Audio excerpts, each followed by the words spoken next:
আসসালামু আলাইকুম।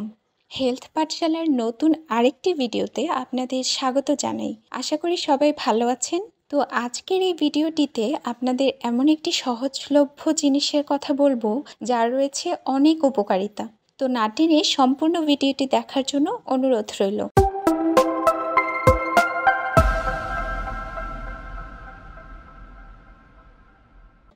কালো জিরা, এটি সবার চেনা হলেও এর উপকারিতা প্রায় সবারই অজানা। চুল, স্বাস্থ্য এবং রূপচর্চার জন্য কালো জিরার ব্যবহারের জুড়ি মেলা ভার। ওজন নিয়ন্ত্রণ করতে এবং স্বাস্থ্যের খেয়াল রাখতে অনেকে কালো জিরা ব্যবহার করেন।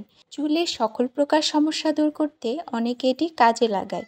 অনেকে তো আবার কালো জিরার তেল তৈরি করে তা চুলে ব্যবহার করেন। কালো জিরার তেলে রয়েছে linoleic acid, oleic acid, phosphate, লৌহ, zinc, carbohydrate, calcium, potassium, iron, vitamin B two, niacin, vitamin C এবং সেলেনিয়াম।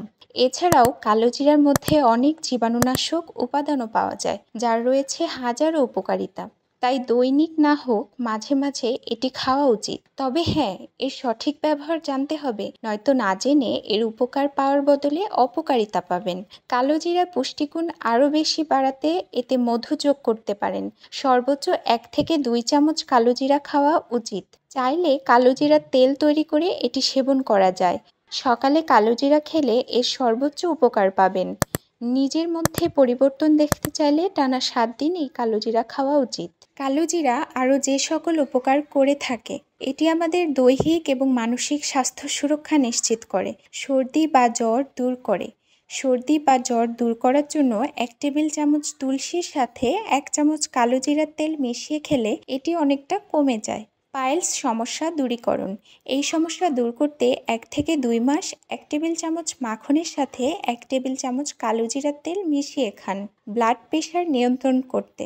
ব্লাড প্রেশার নিয়ন্ত্রণ করতে কালো জিরা খুবই কার্যকরী। এর জন্য 1 চামচ মধু, 1 চামচ কালো জিরা মিশিয়ে প্রতিদিন 2 থেকে 3 বার সেবন করুন। আমাশয় নিরাময় করতে। কালো জিরার অন্যান্য উপকারিতার সাথে আমাশয় রোধ করতে জানে। তো আমাশয় নিরাময়ে 1 টেবিল চামচ মধুর সাথে 1 টেবিল চামচ কালো জিরা মিশিয়ে খেয়ে নিন। আমাশয় নিরাময় হয়ে যাবে। তাছাড়া কালো জিরা শ্বাসকষ্ট বা হাঁপানি প্রতিরোধ করে এবং ওজন নিয়ন্ত্রণে রাখে। তো চলে এসেছি ভিডিওর একদম শেষ মুহূর্তে। লাইক এবং কমেন্টে জানিয়ে দিন ভিডিওটি কেমন লাগলো। পরবর্তীতে কী বিষয়ে ভিডিও চান সেটিও জানিয়ে দিন। আর হ্যাঁ, যারা এই চ্যানেলে নতুন তাদের জন্য একটি অনুরোধ, চ্যানেলটিকে সাবস্ক্রাইব করুন এবং অল নোটিফিকেশন অন রাখুন। আজকের মতো বিদায় নিচ্ছি। সকলে সুস্থ থাকুন, ভালো থাকুন। আল্লাহ হাফেজ।